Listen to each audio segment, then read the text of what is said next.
libraries to think about when they think of digital services, their existing lineup or new additions, is how is that, patron experience, and how are they leveraging the strengths of different operating systems?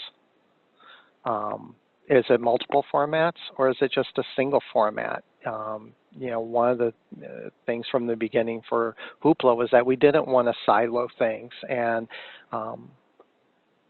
that just led into the pricing model and how we were going to be able to get content. And so a big consideration is what type of lineup does the service provider have for titles that are upfront with no risk, or if you're paying first and the onus is on you for that return on investment. And then what is the resulting depth and breadth of collection to be able to serve your community? And jumping off of, the breadth of the content is, can it amplify all the other things that you're doing? Libraries are doing more today, as you know. Everyone's wearing multiple hats, and there's always new innovative things that you're doing. Can the content back up all these different programs and all these different services that you're providing? Important consideration, of course, is what budget controls are available, and how important is transparency? How is that data being presented to you? Is it easy to access and decipher all of that information? And then simply, does the development history of that company suggest that they're poised for future success? And here I wanted to just kind of explain, where we're at in the two different pricing models here.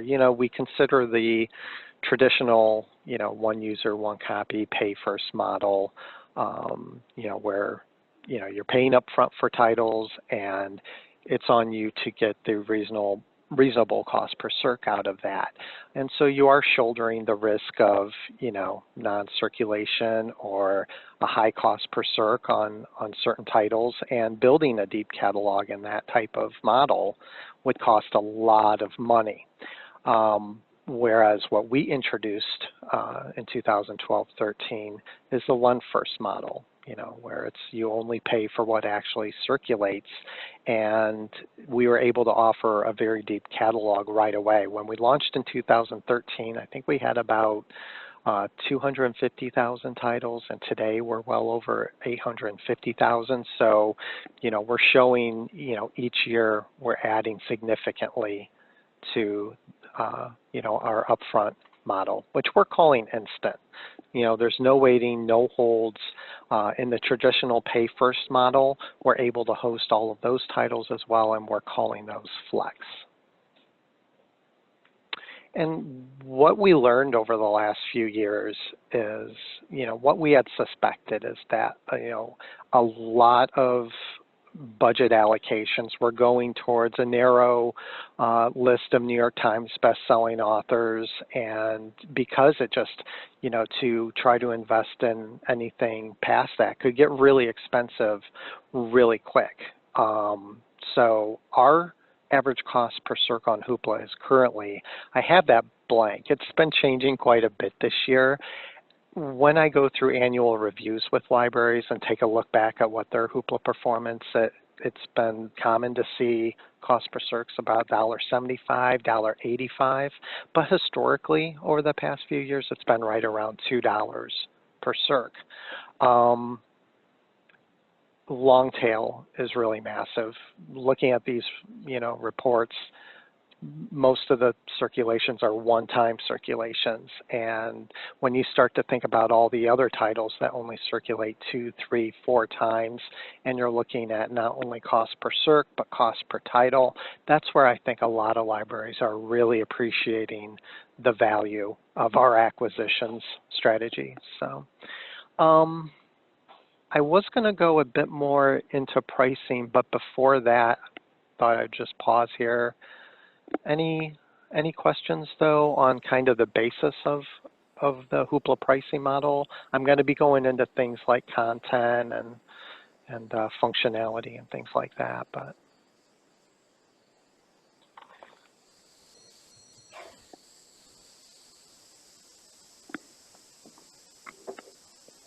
Alrighty. So for a bit more insight as to how things look currently, the pricing, the cost per circ range is on the very low end from 23 cents, and the maximum price point is $3.99. And for each format, there's dozens upon dozens of different price points. Just like our, total catalog size has grown, our pricing has advanced as well. So I think there were like 6 price points when we launched, and I think there's probably well over 5 dozen price points now. So 800,000 titles at $2.99 or under, and that's representing a very high percentage of our catalog. But when we look at actual share of circulations, it's about 90% there. That's $2.99 or under. When we look at titles that are $1.99 or under, it's about 750. So 90% is represented there, and it comes out to about 70% of our total circulations. And you can see some of these formats there at 100%, those are all under $1.99. Music is all $1.49 per circ. When you jump into the world of pricing, it gets very complex very quickly, and that's one of the reasons we've been working on, changing some major components of the Hoopla infrastructure so that libraries are better able to manage this grid that we're seeing right here. We put this out in June, but we wanted to just demonstrate a few really important areas that we think are important for librarians to consider, in that the move away on ebooks and the perpetual license has been, something that took place years ago with, the big 5. When we look at audiobooks, it's trending that way. And so when you look at those other columns and the meter columns, getting the circulations out of these meter titles is really important, because your cost per circ can go really high, and that's just not sustainable. We're committed as ever to the transactional cost per circ model because it's been so successful, but we've also heard, the frustration of managing, different price points and different cost on meter, whether it's perpetual or time usage. So that's where we're going there. On the instant catalog, for no waiting, no holds, our strategy is, yes, we want content that's recognizable and has a wide net, but we also look at critically acclaimed content, titles that may not get as many circs, but are, is really enriching material and is definitely collection worthy. And then, with our experience in working with libraries for 30 years, I think we really understand the needs of libraries when it comes to all those things like, early childhood literacy, educational, remote learning is now more important than ever before, but all those things like career and business development, are all really well represented on the Hoopla catalog. And, the long-term goals in all of this is always quality, number one, but durability from an economics approach. And, Midwest Tape as a company, we're unique in that we're not part of a larger corporate interest or, one cogwheel in a private equity firm. We only have one interest when we're negotiating in media, and that's on behalf of public libraries. So that's definitely a main component of how, we work these deals. On that last slide that I was showing you with all those publishers, it's like, recently Random House, Penguin have jumped into the transactional sandbox, but we just, we would love to have their content, but we're just not willing to offer them at the price points that we've so far been able to come to terms with, because it just, to us, we're thinking very long-term strategy and making sure that this continues to be sustainable for libraries. Traditionally, this is how our circulations usually break down. I'm sure this is not surprising, with audiobooks, continuing to get, double-digit growth in 2019 versus 18. But yeah, traditionally, it's been about 42 to 45% That is the highest circulating percentage for audiobooks. We've seen a little bit of a shift, I think, with a little bit less commuting this year with ebooks getting a few more percentage points higher. But so with our instant high quality catalog, we feel like, yes, we work with a lot of very big names in the industry, but we're really giving a voice to all those medium size and smaller and independent publishers. It's like, you know, the big five don't dominate. They're still, you know, getting the largest percentage of sales in the industry, but they just don't dominate the way that they used to. And so we're able to provide a platform that can meet a very wide audience for these vendors. So that's why we've been able to get a really diverse collection. Books are the cornerstone, as you saw in those circulation percentages. Currently, we have over 400,000 ebooks and 120,000 audiobooks with no waiting, no holds.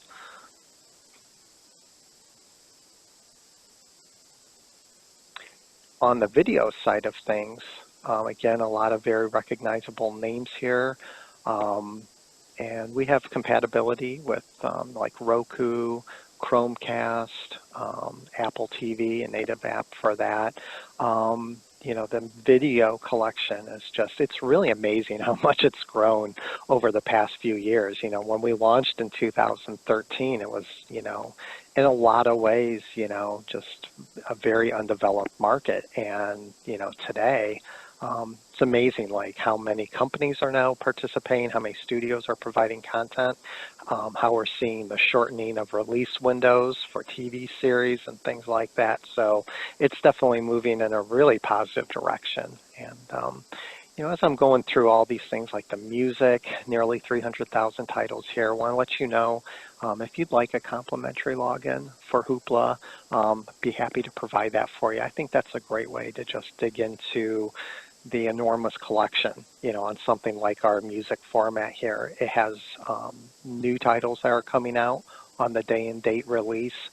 I've always been a huge music lover, so it's a joy for me to be able to dive into all those different niche genres. And I also want to say something about how we present data on Hoopla. I think it's a really cool thing how we clearly make it so you can start exploring, you know, all the artists, you know, or a reader, an illustrator, you know, publishers, studios, things like that. You know, like when we present compilation music albums, you can see all the various artists, or for all the content, similar artists. So yeah, if you haven't explored Hoopla yet, that's one of the cool things is the seamless data tags that you can jump into all these collections.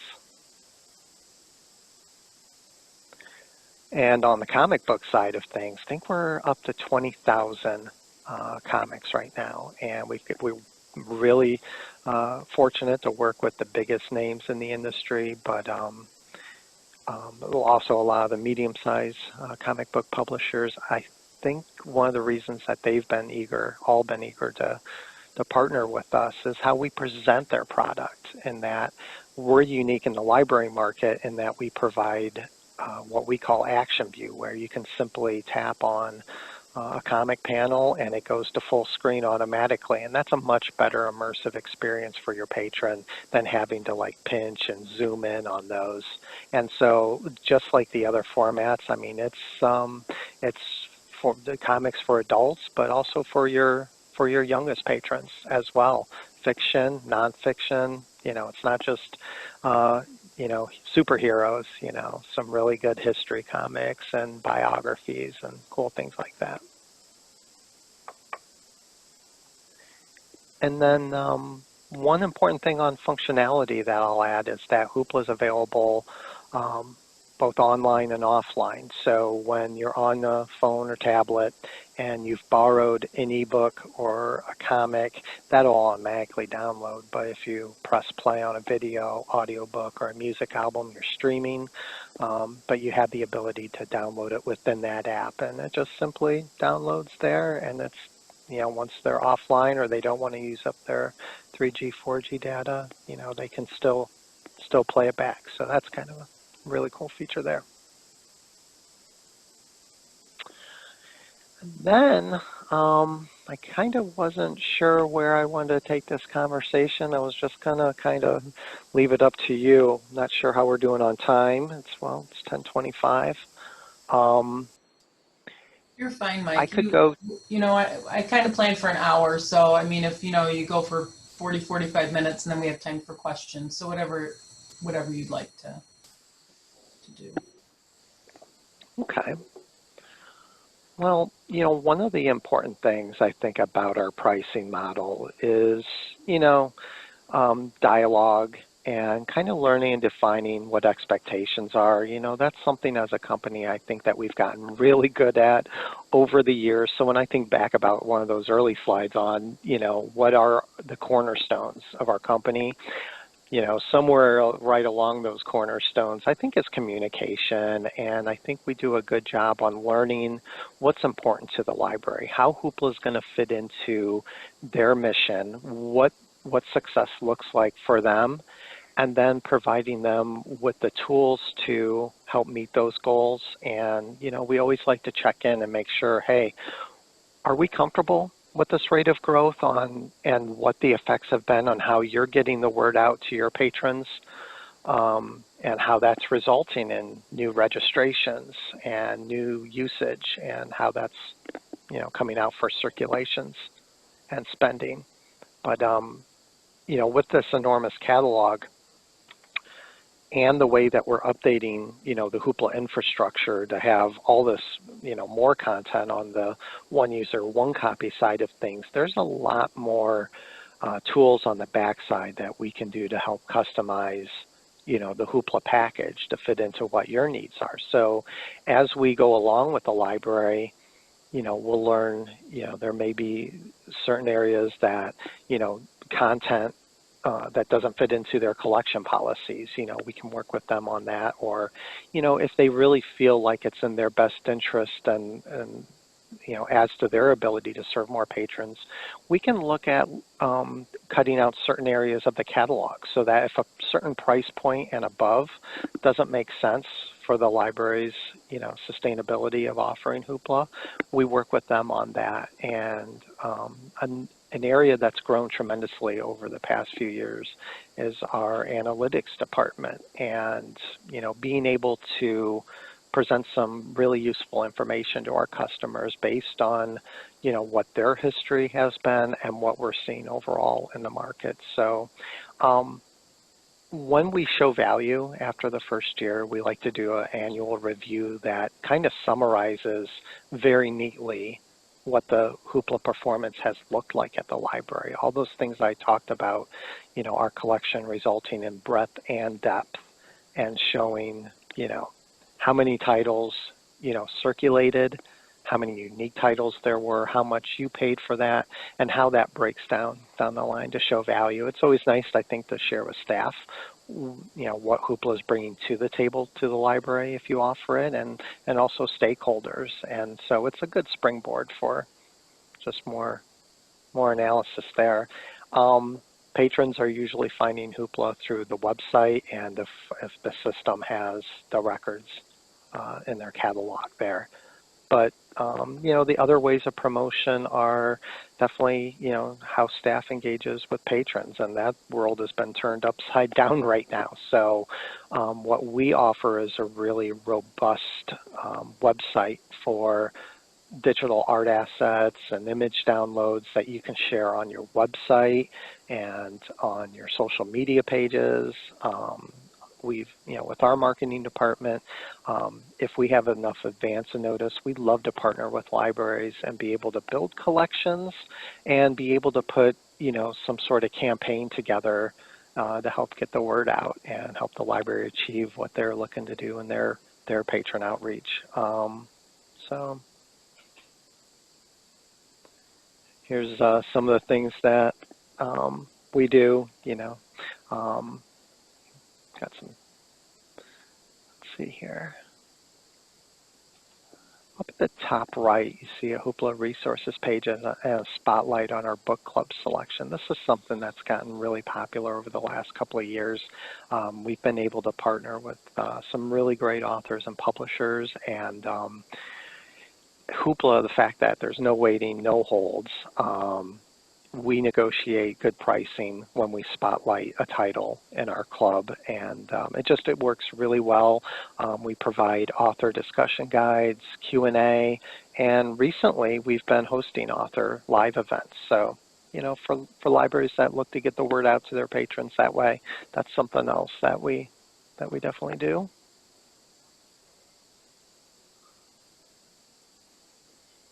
And technical support. One of the first things I always hear from a library after we've launched is that, Mike, this is the first platform we've had where we don't have people coming back asking us how to use it, but we do provide a really robust support department if patrons should reach out to us. We definitely keep that monitored. And then a thing on accessibility that I wanted to share is that we're definitely committed to making Hoopla as easy to use to as many individuals in your community as possible. One thing that we've been doing over the last several years has been working with the Carroll Center of the Blind in Boston and just continually getting feedback from them on how the Hoopla app is working and compatible with programs like TalkBack or VoiceOver for Android and iOS. So for many years now, all of our videos have featured closed captioning on there, so that's a really cool feature. So Mike, so that's on movies and television? Has the closed captioning? Mm-hmm. Okay. Yep.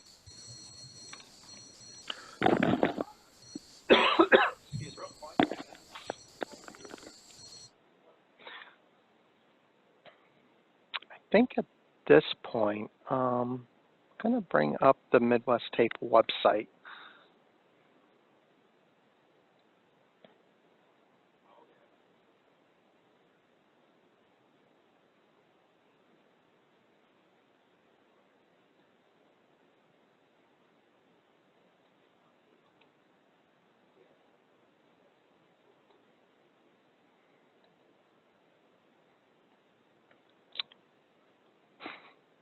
I'm a Zoom noob.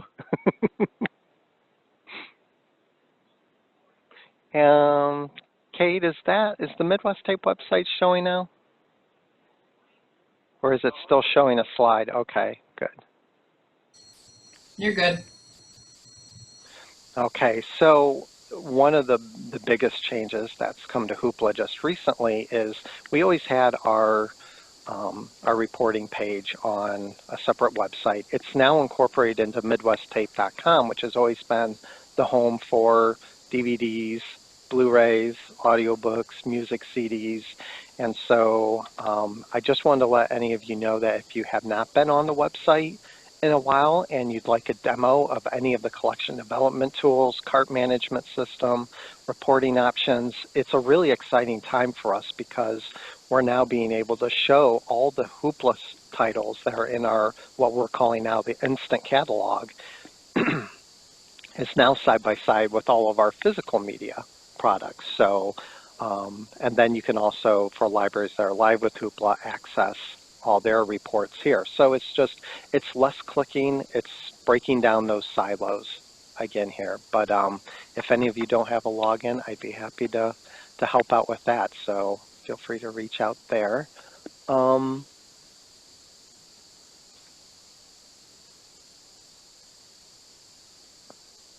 going to be bringing up an example of some of the reports that we show. And just give you an idea, even though this is changing because it's now on this website, I don't have a test page on this one, but I do still have a test one here. But I just wanted to illustrate some of the data points that you're going to be able to get with Hoopla. Is number one, you're always going to see how many people are registering for the service. And we show a lot of different looks to show you what those trend lines and trajectories are looking at, because that's how libraries are planning. They're seeing what the effects are of how they're getting the word out and seeing how that's growing so that they can plan for the future to fit into what their planned allocations are looking like in the growth area. And it is growing. Digital content is just going up in demand, in communities, and Hoopla's no exception there. You're always going to see how many unique patrons are borrowing each month. And when you go into any of the different options, you can choose very quickly on the calendar your date range, and you can summarize these graphs into day, month, year. All these reports can be like exported into an Excel file. So if you like to sort and filter things that way, give some visuals though on how the circulations break down by format, because there's 6 of them. It's just a good way to see what's going there. Another component of our reporting involves a program that we call Hoopla Engage. With Hoopla's vast catalog and how many different interests and age levels that it represents, it really makes a good tool for doing outreach in your community and introducing the library's digital services, that way, even if they don't have a library card. So what we do is we can set up a separate area for those people who don't have a card. They get a limited number of borrows. We'll let you know how many have registered, how many circs you got. Because we gather an email address there, then you can reach back out and say, hey, we noticed you've been using our digital service Hoopla. We'd love to have you continue. This is how you can get a library card to continue there. And plus it just, helps you get the word out on all the other things that you're doing there at the library. But that is kept tracked separately, so I wanted to point that out. We also show how many patrons and how many borrows they have, because the library is setting the monthly borrowing limit. Usually what I see is a lot of patrons are borrowing 1, 2, and 3 titles. Some borrow in between, and if a library is set it at 7, you'll see another uptick in those 6 or 7 borrows. You'll definitely always have that certain number of power users there. But to put into perspective, when a library offers 10 circs a month, the average number of circs per active patron is between 3.5 to 3.75. So if your library sets your monthly borrowing limit a little bit lower, you might see it more like around 3, somewhere around there. So a popular report is our circs by format, because it just allows you to very clearly see for any kind of date parameter the circs and the spending overall and for each format. And you can quickly isolate the formats as how you wish. So it's just a very clean report there that's really popular for gathering those monthly numbers. I think one of the cool things about Hoopla is patron-driven acquisitions and the joy of just seeing, what types of different content are being borrowed. So we have a trending titles report that it will always show you what's going on with the title, what format it was, the genre, who provided it, publisher, studio, label, how many circs you've seen, what that cost per circ looks like, and if it falls into kids mode, which I haven't even brought up yet.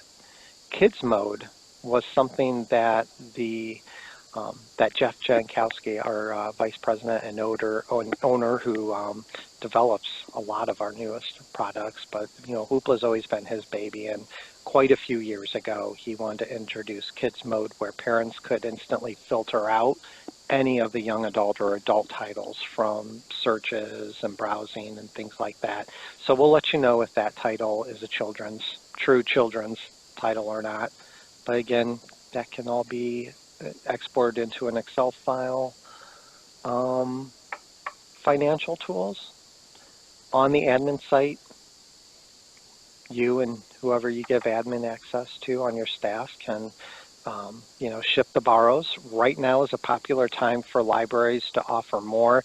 No, not because of just it's a deadly pandemic time, but it's holiday time, and there's a lot of assorted cookbooks, holiday albums. So as a library sees what their usage has looked like through the year and they're comfortable, holiday time is a great time to increase circs and provide more as you're able and interested in.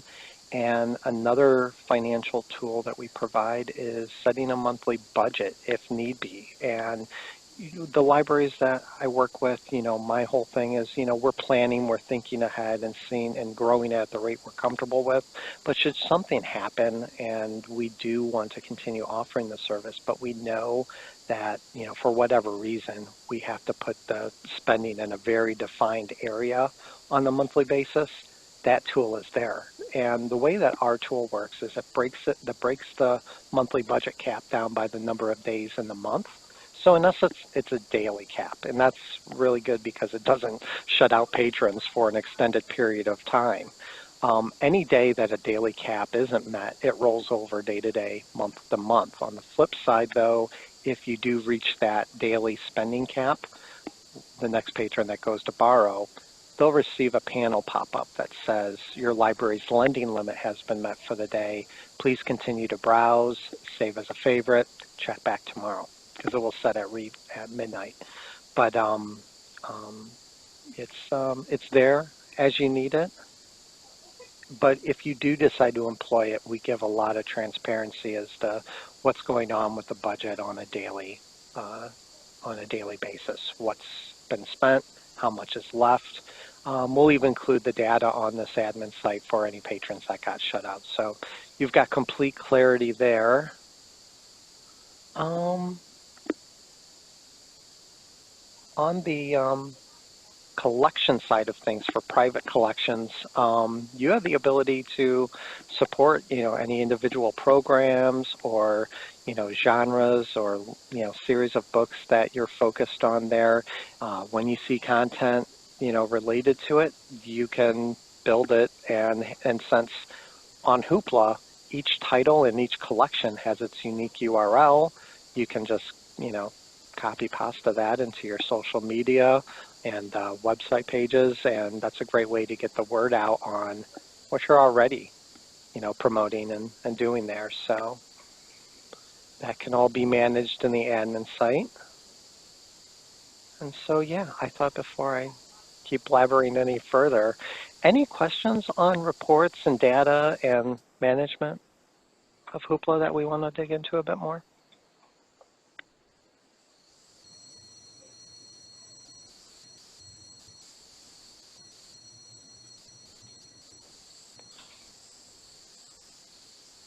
Well, I'm going to, if you would like, Kate, I think one of the things that we went over one time was just where we're going with the patron interface. Would it be helpful? Would people like to see, what our developers have come up with so far for like what the patron will see, and some screenshots of the website for looking at one user, one copy content and what that might look like there? Sure, that would be great. Okay.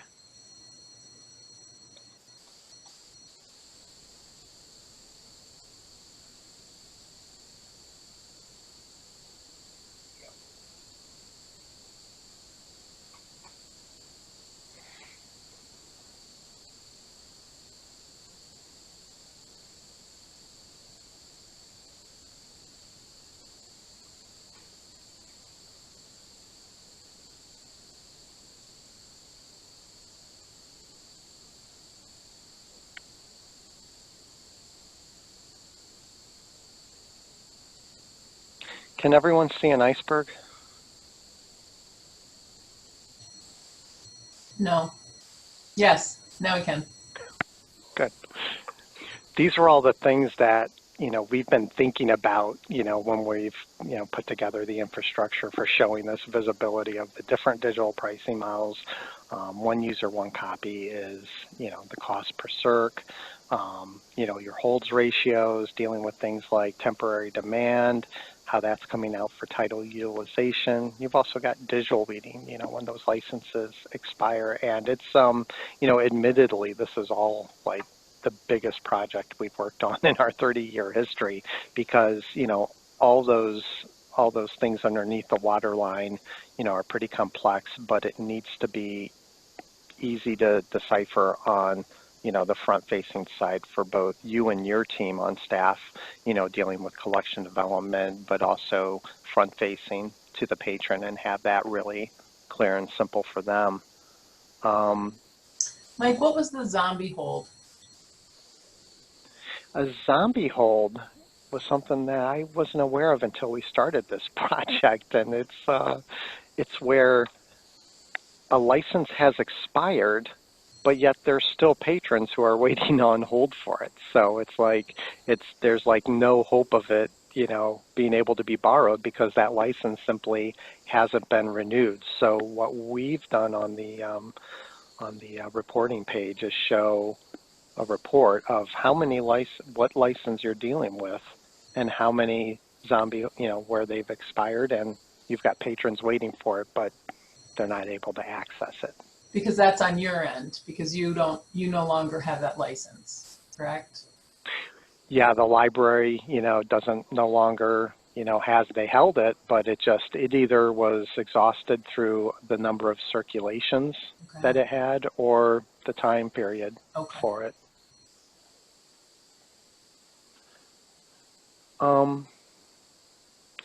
So this is how we're doing this. It's going to be the instant borrows I mentioned. We're showing the icon as a lightning bolt there. Always instantly available to stream. You're setting that monthly borrowing limit, and you're paying cost per circ. What we're bringing in is flex borrows. They're either available or there's a hold to be placed. They can always be returned for a new borrow. You're setting the amount of instant borrows that your patrons have and the amount that your flex borrows have, and then the costs are, in that one user, one copy, either metered or perpetual, which we discussed is going away. But here on the front screen, we want to clearly show to the patron how many borrows they have remaining each month for each type.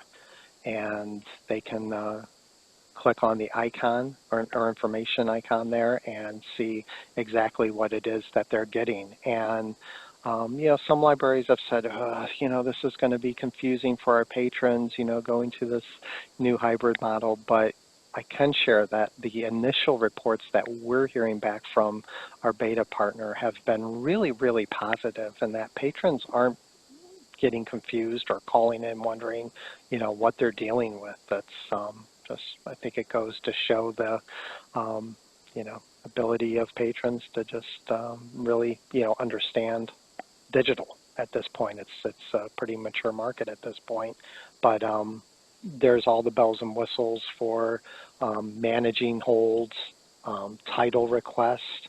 Hoopla has always done a really good job at allowing patrons to mark titles as favorites so that they can go back and borrow as they want. On the back side, this is kind of an example of what you might see with the title. Here we're looking at an audiobook. It is a Dreamscape title.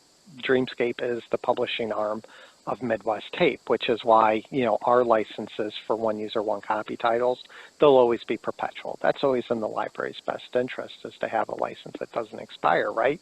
That, the more borrows you get, the lower that cost per circ goes down. But we'll show you, how it's all available and what the pricing is. So you can see in that top row, okay, audiobook CD, it's $32.99.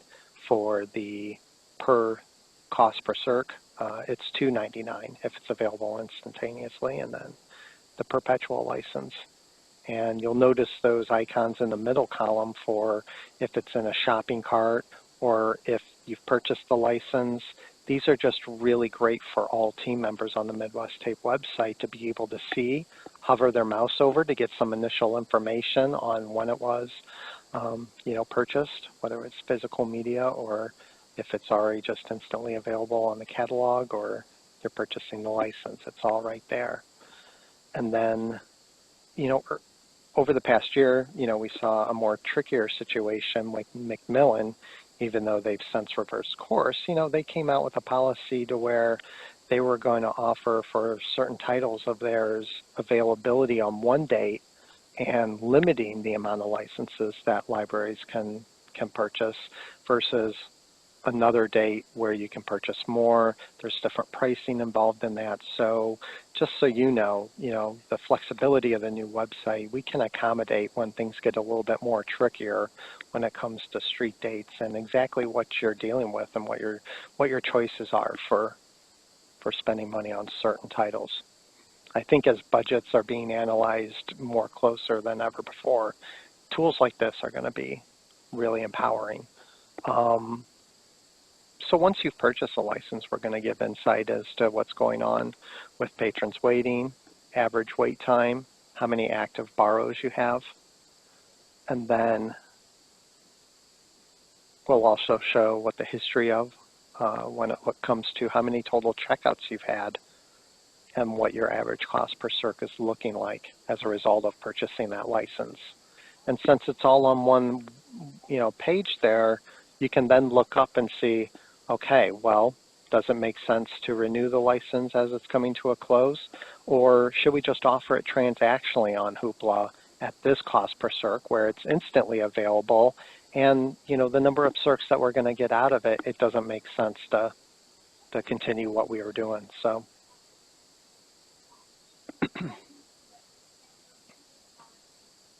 when you get into a situation where you've got a super popular title and you own multiple licenses, there's a lot of considerations there that you want to see the data for each individual title. We're going to set the rules up so that extra licenses are not purchased unless the other ones have been exhausted. We're also going to be able to leverage the strength of the instant catalog so that if you want to put rules in place that there's a certain threshold on a holds ratio that your titles are being borrowed at, the instant catalog can come behind and move like the top 3 people that were on hold to the instant access. Everyone else who was on hold for that flex license, they move up. So there's going to be tools on the backside that you're going to be able to best manage, how you want to accomplish things. So, right now we're continuing to get a lot of data transfers, from all the different publishers. Things are going really well with that. Right now, we've launched the new website. We're showing instant pricing on the digital backside. I'll be able to show a lot more on all the different reports and how Flux licenses will be presented in a live environment soon. So, this is kind of the beginning of conversation, and I'm your point person here. As you have questions or want to learn more, please don't hesitate to reach out anytime. That's what I'm here for. And at this point, any initial feedback on what I've shared so far, or questions on our partnerships? So are you almost done? Or I don't mean to be like, are you almost done? I don't mean that. I have a list of questions and I didn't know if you still had a little bit more to do or not. You're done? No. Okay. So guys, do you have any questions? Feel free to unmute and ask. I do have some questions myself, but I'll wait till if anybody else has some questions. If you want to unmute or throw it in the chat. Yeah.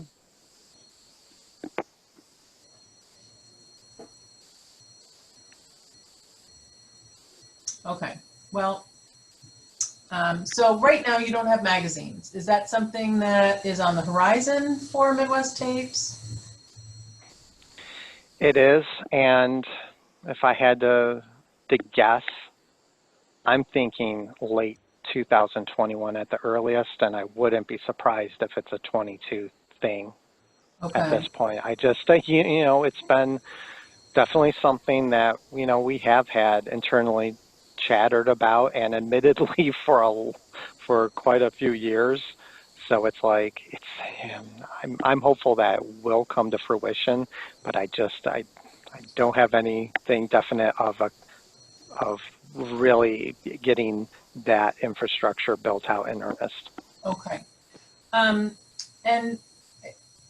I think you had a slide on this, but does it work on all devices, or are there devices that it does not, it's not compatible with? Great question. Hoopla is very compatible with, a lot of the most popular devices, Android, iOS, of course, and I mentioned a lot of the, other ones, but the ones that we're not compatible with that we hear the most of are the Kindles and the Paperwhites. And the simple reason for that is the robustness, of Hoopla with the multiple formats, and all the data that's in there. That's not what Kindles, and Paperwhites were made for. So unfortunately, we're not. I don't know a whole lot about this, but I've heard that libraries are getting reports of their usage on there, but I'm just kind of confused on how the reporting is, if it's a separate Kindle app that's being used on like an iPad. I don't know if that is something that's able to be, learned from, but yeah, I would say the Paperwhites and the Kindles are about the only devices that I can think of. Okay. So there's no platform fee, no subscription fee. It's the two models. One is just the always available, and it's how much money you want to put at that. Or the other is you can actually buy the title if it's available for a certain dollar amount, which will give you metered access. Yep.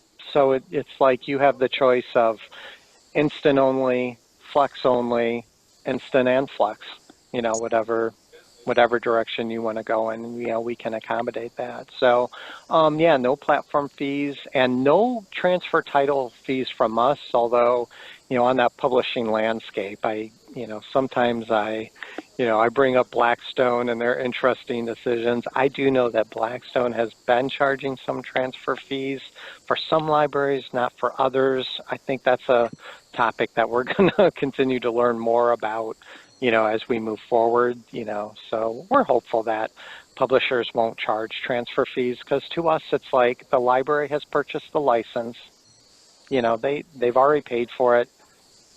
It's just, the different platform. I don't know a whole lot about the cost that may be involved in that as well, so there's that, but no transfer or platform fees on us. So transfer fee, explain what you mean by transfer fee. If we were to transfer, say, from an Overdrive collection to you guys? Yeah. So we have libraries that hold licenses on titles that are only available for their individual library. And so if they are transferring from like an Access, Cloud, or Overdrive and transferring them over to Hoopla. So, yep. Okay. I had not heard about the publisher charging the transfer fee. I had only heard that Overdrive, because that's what we have, that Overdrive has I hate to say threatened, but if you move the collection, they've said it'll cost X amount of dollars to move the titles. And then I've heard that they cannot do that. So this is the first I'm hearing about publisher transfer fee, but live and learn. And the percentage I heard in this instance, which was a library in Ohio, was 25% of the cost of the original purchase price of the title. Outrageous! Oh my gosh. Okay. They. I don't understand it. They partnered with Amazon, I think earlier this year or last year, and, there are titles embargoed, so there's a question of access to content through Blackstone on both physical media as well as digital now, so, we'll see. Yeah. We'll see. Do you have any Spanish titles, Spanish collections? Yes. Okay. I wish I could expound a bit more on that, but I can share that we do a good job of categorizing that on the app. When you go into the website There's a lot of good ways to search either by a specific format or overall, but plus under the categories section, there's like dozens of different genres, things that are trending and things like that. But we do a good job on foreign content and Spanish as Okay. well. So You had also talked about that book club capability. Is there a charge for that service?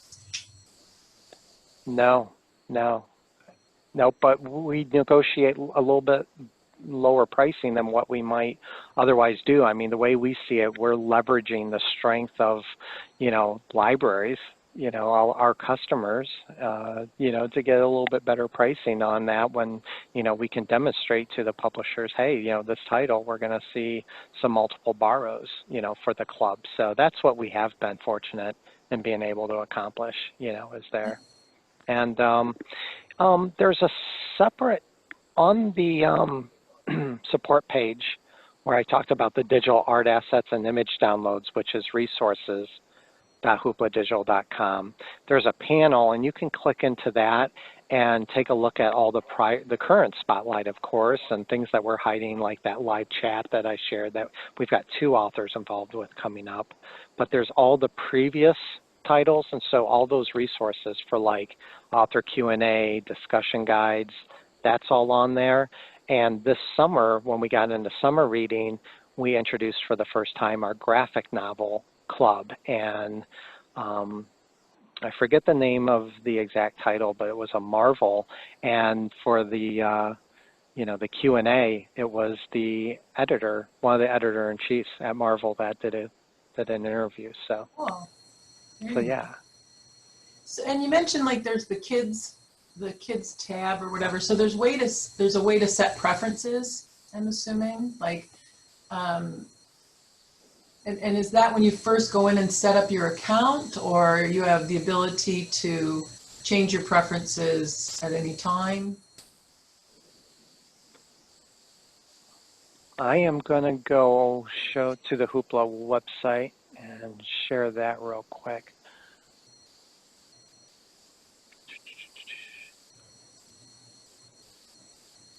So and you can see my Hoopla here. Mm-hmm. Okay, just checking. So on the website, hoopladigital.com, it's just a matter of clicking this tab right here, Kate. Okay. So I can very quickly turn kids mode on, and then everything that I'm searching through the format or getting specific into series or categories, it just filters out all that YA and adult content. So it's not foolproof for a kid to switch it off, but right. a great option for parents, sure. with their kids to ensure it's all good. And then there are settings that I can go to on the cogwheel here next to kids mode. Okay. I can go into things like recommendations here and pick out all these different genres and tags that I want to see when I'm browsing through, the different formats. Nice. Okay. Wow, that's a lot. So that's a good deal of customization there. But you've got all your different libraries, that you can go to on your account. You can do things like turn off any emails. We try to keep patrons in the loop on anything new and exciting and relevant. But here's where you can also switch kids modes off, and borrowing history. If for some reason, you want to be able to better manage your borrowing history, it doesn't disappear it in the very, on the back end, but for them and, what they're seeing, they've got that freedom and option as well as needed. And so I talked about custom collections, not to get too far off, but in addition to like seeing, well, I'm going to get kids mode off for a sec here.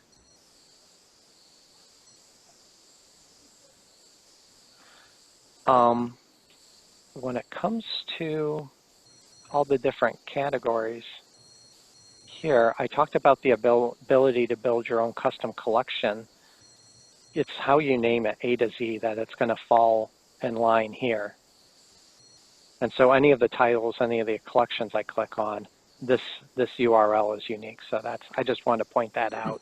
In addition to like things like recommended, you also got those categories there. Oh. And then of course we're showing things that we're featuring that we just feel are very timely, in demand by patrons, or fall in line with, the library, overall library missions and values. And then there's always the most popular content. And then I think the website for browsing and filtering is a bit more robust, just because the nature of the real estate space is bigger, on the browser than the app. But the app sure does got some good filtering options there and ways to organize things. Okay. So, like I said, this is being recorded. So I'm also sending out your contact information, Mike, to all my members. And I'm going to suggest if they are interested in getting a login, that they contact you directly. Is that how you'd like to work that? Okay. Yep, absolutely. And, once we've provided a login, would love any opportunity to just learn a little bit about your library. In my 10 years of having the privilege of working with libraries, have absolutely learned. Each library is a little bit different in their approach, and I really enjoy the part of the job learning about how, those in acquisitions and tech services and, the whole process works together, and how our tools may be a good fill in workflows and making things better, more clear, and easier for all staff on there. So does anybody have questions? Now's your chance. Anybody? No? I don't see any in the chat. And nobody's unmuting. So I think, Mike, thanks so much for your time. And I really appreciate the deep dive into Hoopla for us this morning. So hope you have a wonderful weekend and a nice Thanksgiving. And you as well. Thank you so much for having me, Kate. And Vicki, Jill, Jessica, Angela, really appreciate your time this morning and look forward to hearing any feedback. Stay safe and wishing you a great, happy Thanksgiving.